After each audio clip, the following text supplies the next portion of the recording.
The charge I didn't make. The moment I saw the notification, my stomach dropped so fast I swear I felt the floor tilt beneath me.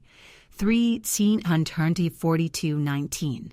Las Vegas Grand Palace Resort, your credit card has been charged. For a few seconds, all I could do was stare at my phone, the glowing numbers burning into my vision.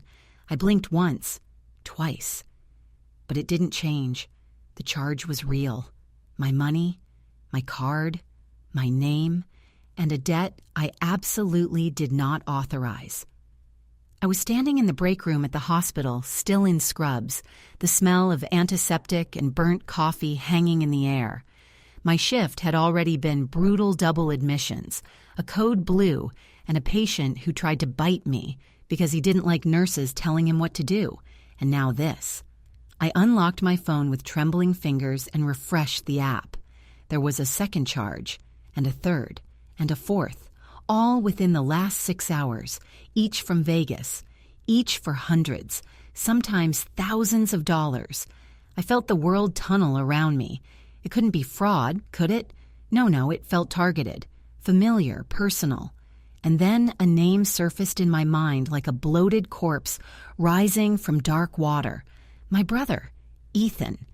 The same brother who once borrowed my car and returned it with a cracked bumper. The same brother who drained my savings when I was 19 because we're family and you'll make it back someday. The same brother who treated my kindness like an ATM that never declined. And somehow I still hoped, naively, stupidly, that maybe he'd grown out of it. I should have known better. My hands shook as I dialed him.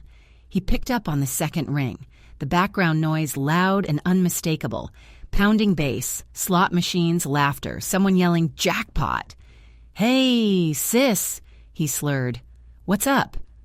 I felt heat crawl up my neck. "Ethan, why is my credit card being used in Vegas?" There was a pause, a short one, the kind where guilt tries to figure out how to sound casual. "Oh, that. Relax. Relax." As your brother, I assumed it was fine. I needed the trip.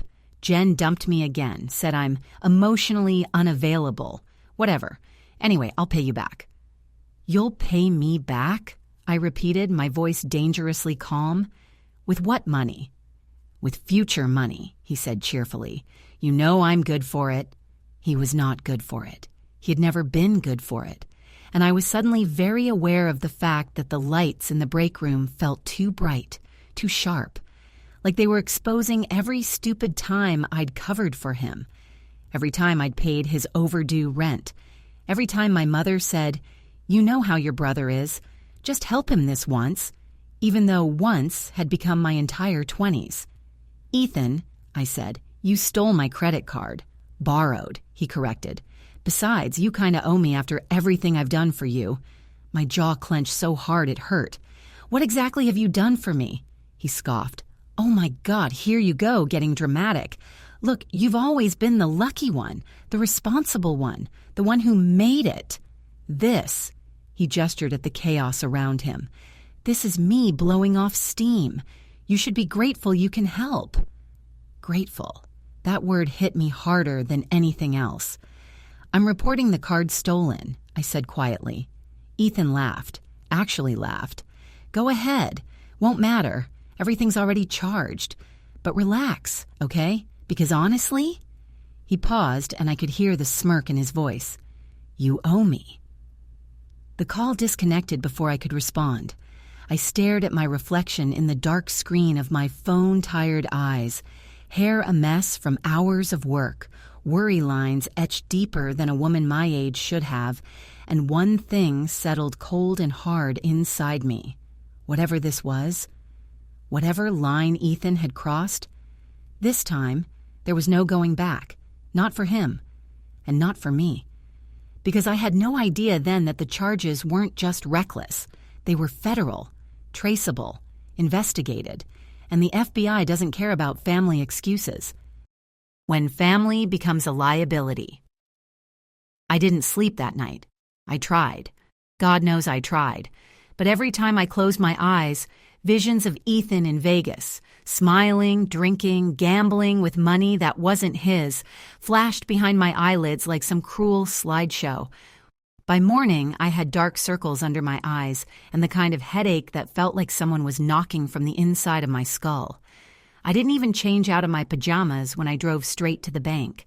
The lobby was quiet, the smell of printer paper and carpet cleaner oddly sterile. A glassy-eyed banker named Carl ushered me into his office. He was polite, patient, and had the unfortunate habit of adjusting his glasses every time he felt uncomfortable, which, apparently, was every 20 seconds, because my case made him very uncomfortable.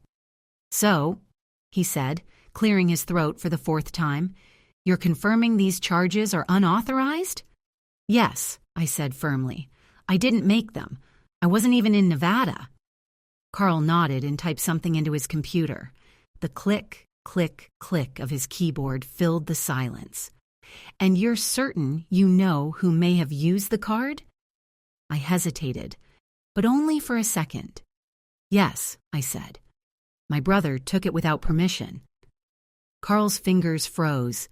He didn't say, "Oh," but the pause said it for him. Family theft always triggered that same reaction, pity mixed with judgment, like I must have done something wrong to let it get this far. "We will flag the charges," he said gently. "The account will be frozen immediately, but because the charges are high value, interstate, and flagged as potentially fraudulent, the case will automatically be forwarded to our fraud investigation team." I nodded, grateful and anxious at the same time. "And," he added, pushing his glasses up his nose with a wince, "depending on the findings, the case may then be sent to federal authorities." My stomach twisted. "Federal?" He nodded again. "Anything involving large monetary losses, interstate activity, or identity theft often falls under federal jurisdiction." I swallowed hard. Federal jurisdiction. My brother had no idea what he'd done. When I got back to my car, my mother had called me 5 times and texted a lot. "Mom, call me." "Mom, it's urgent." "Mom, Ethan is upset." "Mom, why are you being dramatic?" "Mom, call me now." I pressed my forehead to the steering wheel and exhaled a long, shaky breath. Of course, Ethan had already run to her. Of course, she'd taken his side before even hearing mine. This was the cycle my entire life in a loop. He messed up, I reacted, he cried, she defended, I became the villain. Still, I called her, because avoiding her would only make it worse. She answered on the first ring. "What did you do?" she demanded, her voice already at full volume. "Good morning to you too," I muttered. "Ethan just called me sobbing. He said you canceled your credit card and now he can't pay for his room." "Mom," I said, trying to stay calm, "he stole my card. He charged thousands of dollars. I had no choice." "He said you offered it to him."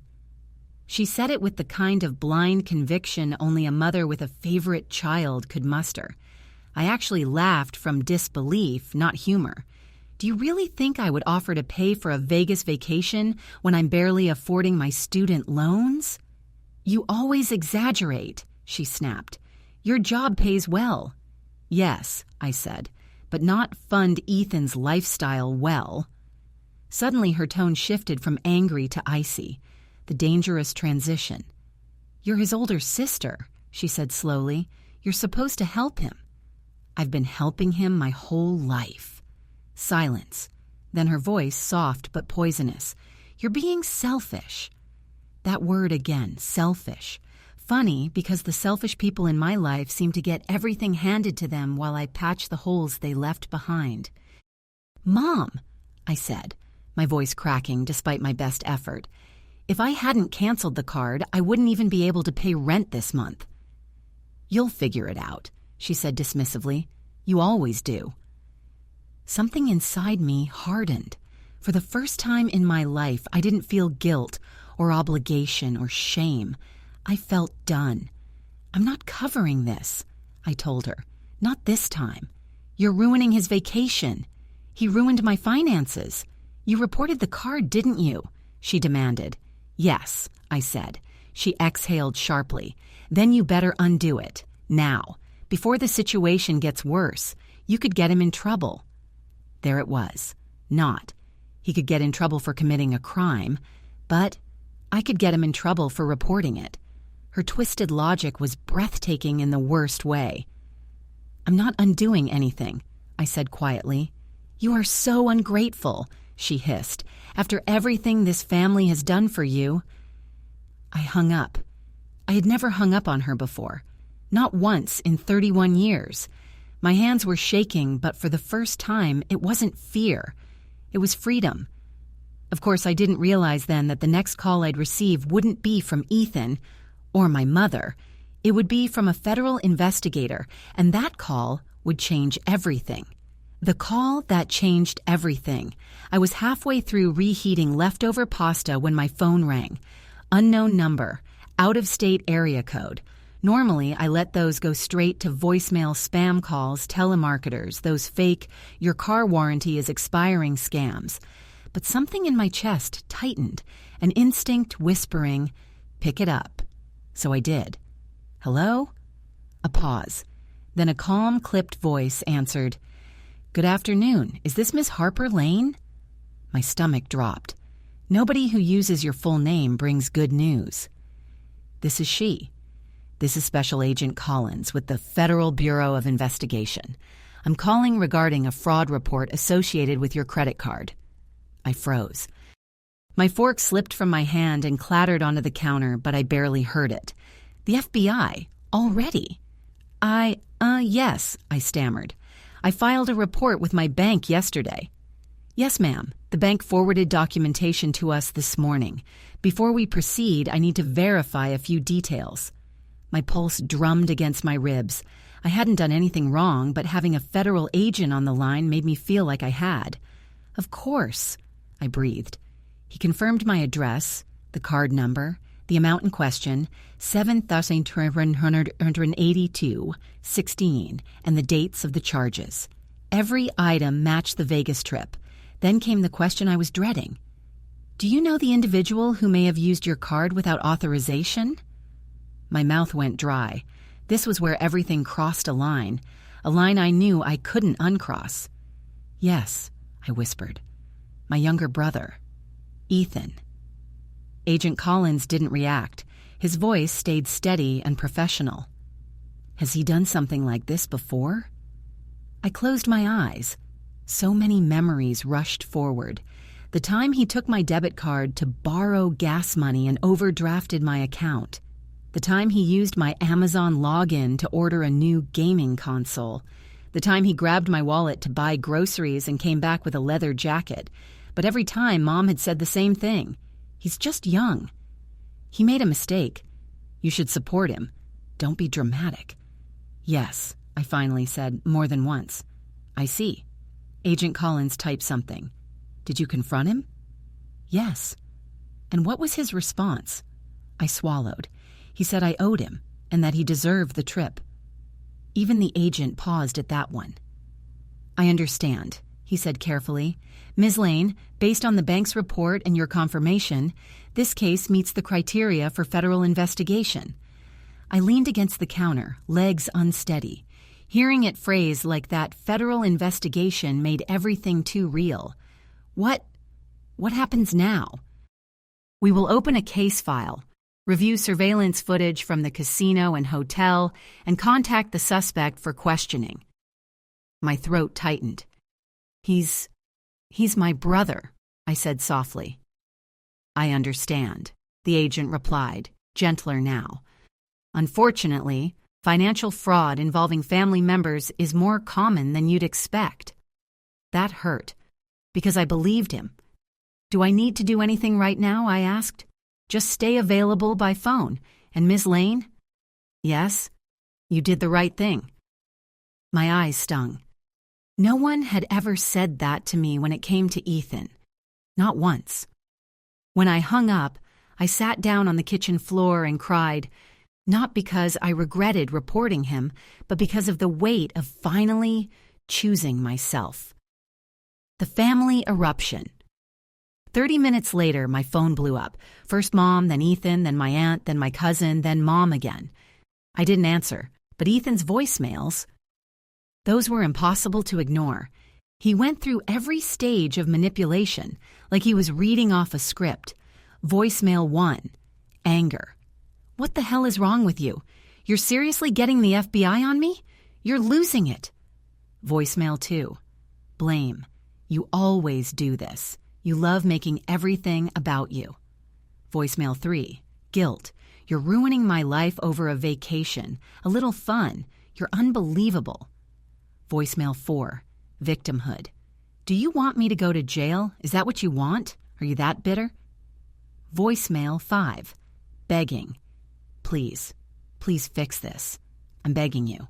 Mom said you can call the bank and undo it. Voicemail 6, threat. If I go down for this, so do you. I'll tell them you gave me permission. I stared at my phone, numb. Every message confirmed what I already knew. Ethan didn't feel guilty, not sorry, not scared of what he did, only scared of the consequences. And in his mind, those consequences were my fault, Mom's breaking point. When Mom finally called again, I answered, not out of obedience, but out of clarity. How could you? She screamed before I could speak. Mom, you're having your own brother investigated by the FBI? Are you insane? He committed fraud, I said calmly. He made a mistake. He committed a crime. He told me you said he could use the card. My voice dropped, cold and sharp. And you believe him? Silence. A raw, ugly silence that said everything. You always have to be the hero, she snapped. The martyr, the victim. You love drama. No, I said. I'm just done covering for him. You're breaking this family apart, she hissed. Mom, I said quietly, this family was broken long before the FBI got involved. She gasped, offended, but it was true, and we both knew it. I'm not calling the bank, I said. I'm not reversing anything. Ethan made his choice. Now he gets to live with it. Mom's voice cracked, not from sadness, but from rage. You're dead to us. And she hung up. The words should have shattered me. Years ago, they would have. But now? All they did was confirm what I'd finally accepted. Family isn't defined by blood. Family is defined by behavior. When the truth stopped protecting him, I didn't sleep that night. I lay awake on my back, staring at the ceiling while the words, "You're dead to us," replayed on a loop like a broken record. It was strange. How easily a mother could say something so sharp, so final, so heavy. But instead of bleeding, I felt hollow, like everything inside me had been scooped out long ago. By morning, I had braced myself for an avalanche of drama. Screaming, accusations, more voicemails, maybe even someone showing up at my door. But what came instead was silence. A quiet so unnatural it felt like the world was holding its breath. Around 10:47 a.m., that silence shattered, not from my phone, but from Ethan's name popping up in a group family text thread titled, "Important, read now." My hands shook as I opened it. The message that exposed everything. It wasn't a long message, not one of his dramatic rants, not one of his guilt trips, just 4 words. "We have a problem," followed by a screenshot. At first, it looked like a normal email from a hotel in Las Vegas. Their logo, a short paragraph, nothing dramatic. Then I reached the second line. Per formal request from federal investigators, we have provided all security footage, room entry logs, and identification copies associated with the dates in question. My heart jumped. Ethan, however, was spiraling. Ethan. Why is the FBI asking for surveillance of ME using the card? Why? He wasn't even trying to deny it anymore. Before I could process that, my phone buzzed again. Mom. Harper. Fix this. You started it, you end it. Aunt Marie. Call the bank and get your brother out of this mess, you absolute monster. Cousin Lily. Wow. Never knew you had this in you. Your own family? Really? Then finally, Grandma. What happened? That one hurt, because Grandma was the only person in the entire family who hadn't chosen a side yet. She was the only one who loved Ethan without enabling him, and loved me without conditions. I didn't reply. Not yet. Before I could gather my thoughts, my phone rang again. Unknown number. Another out-of-state area code. My stomach flipped. I answered. Hello? This is Special Agent Collins again. Ms. Lane, we have additional updates. I exhaled sharply and gripped the edge of the kitchen counter. Okay. The investigation goes deeper. We requested footage from the hotel and casino, he said.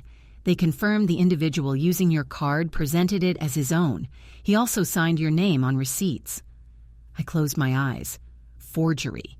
Identity misuse. Interstate fraud. This wasn't small anymore. There's one more thing, he added. We discovered the same card was used at a car rental service during the trip. My eyes snapped open. A rental car? I didn't see that on the bank statement. That's because the charge is pending. They contacted us about a possible dispute.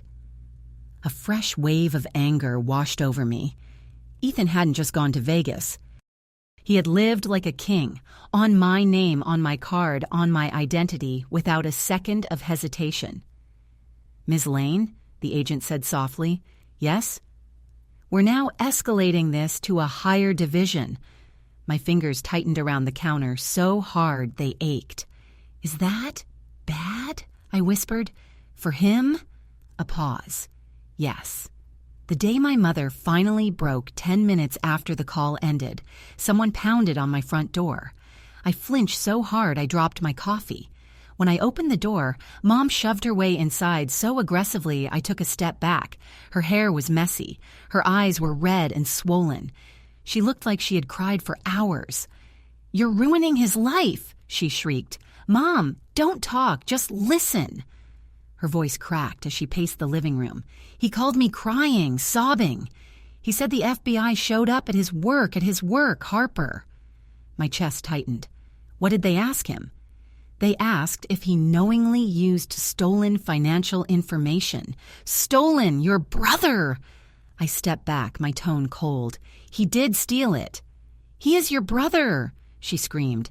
And I am your daughter, I finally yelled back. Silence, heavy, staggering, impossible silence. She recoiled at my words like they physically struck her. You think this is my fault? She whispered. I didn't answer. I didn't have to. She sank onto my couch, shaking. I just wanted to protect him, she said weakly. He's always been so fragile. No, I said softly. He's always been irresponsible, and you've always protected the wrong one. She looked at me with eyes full of a pain I couldn't fix. You've changed, she whispered. No, Mom, I said. I finally haven't. Grandma's call. That evening, as the sun dipped low and painted my living room gold, my phone buzzed again. Grandma, I answered immediately. Hi, I whispered, already crying. Oh, sweetheart, she said, her voice calm and warm. Tell me everything. So I did. I told her about the charges, the lies, the FBI, the family blaming me, Mom screaming, Ethan's manipulation. I told her things I'd never dared say before. When I finished, she sighed. Harper, darling. Sometimes the person who tells the truth becomes the villain in a family full of people who are scared of consequences. I cried harder. Did I do the wrong thing, Grandma? No, she said firmly. You did the brave thing, the necessary thing. She hesitated, then added, and I think it's time the rest of the family learns who Ethan really is. I wiped my eyes. What do you mean? Oh, sweetheart, she said gently. I've known for a long time. When justice finally chose a side. The call that changed everything came on a Wednesday morning, just as I was stepping out of the shower. My phone buzzed across the counter with an unfamiliar number. But by then, I had learned that unfamiliar numbers weren't always bad news. Sometimes they were the beginning of closure. I wrapped a towel around myself, picked up the phone, and answered. Hello? Ms. Lane, this is Special Agent Collins. We have an update regarding your case. My pulse spiked. I'd expected this, but not this soon. Yes, I said cautiously. I'm here. He exhaled slowly, and even through the phone I could hear the subtle shift in his tone. Professional still, but with an edge of something that sounded like finality. Based on additional evidence, witness statements, and digital tracking data, the investigation has officially ruled out any chance that your involvement was accidental or coerced. It is conclusive that your brother acted independently in misusing your financial information. I held my breath. He continued. Furthermore, your grandmother contacted us yesterday. My heart stopped. Grandma? She never told me she called them. She provided documentation, he added, including text messages, emails, and financial screenshots confirming repeated past incidents that she personally observed, incidents in which your brother used your accounts, loans, or identity without consent. I leaned against the bathroom counter to keep my balance. Grandma knew? Grandma had proof. And, he said, she provided statements regarding your mother's pressure to hide these incidents. A cold shock raced through my body. Mom, too. Ms. Lane, the agent said gently, your grandmother's testimony was pivotal. It established a pattern of behavior, not a one-time mistake. I sat on the floor, my towel damp against the tiles. What happens now? I whispered. We are recommending charges of identity theft, interstate fraud, and financial abuse. My throat tightened. Against my brother, I said. Yes. And my mother. A pause. She is not being charged, but she will be formally warned regarding her involvement in attempting to obstruct the investigation. I buried my face in my hands. It was justice, not revenge. Justice, clear and undeniable. Even so, it hurt like a scar that hadn't finished healing. The family explosion. The news spread through my family like gasoline over an open flame. Mom, how dare you let them question me? I am your mother. Aunt Marie, you're sick, Harper. Actually sick. You want him in jail? Cousin Lily, hope you're happy. You ruined his life. And finally, Ethan, you think this is over? This is your fault. I only used your card because you never helped me. You owe me. I stared at the message until my vision blurred. There it was, the truth, not hidden, not softened, not manipulated. He believed it. He truly believed I owed him something, not because of love, but entitlement. He wanted a sister who would be his wallet, not his family. I blocked them all, every last one, except Grandma. The day Grandma showed up at my door, she arrived the next morning holding 2 tote bags and a folder under her arm. Hi, darling, she said with a warm smile. I cried before I could even speak. She hugged me tight. Then she pulled back, cupped my cheek, and said, I warned your mother years ago that her excuses would come back to bite her. I sniffed, wiping tears. You knew? About the other incidents? Of course I did. You think I didn't recognize my own grandson's handwriting on those forged checks? I told your mother, but she begged me to stay quiet. He's going through a rough patch, she said. He'll change. She stepped inside and placed the folder on my kitchen table. Inside were documents, screenshots, even printed photos of old receipts. I've been preparing this for years, she said gently. Not because I wanted this outcome, but because I knew one day you'd need someone who believed you. I burst into tears again. She hugged me tighter this time. Your mother loves you, she whispered, but she does not understand you. She never has. She raised Ethan to be rescued. She raised you to rescue everyone. I froze. Grandma lifted my chin. But you're done rescuing now. The court hearing. 3 weeks later, we all sat in a small federal hearing room. Ethan wouldn't look at me. Mom glared at me like I had personally burned down the world. The agent read the charges. Ethan's lawyer whispered furiously. My mother cried loud, theatrical sobs. When my turn came to speak, my voice shook only once. I loved my brother.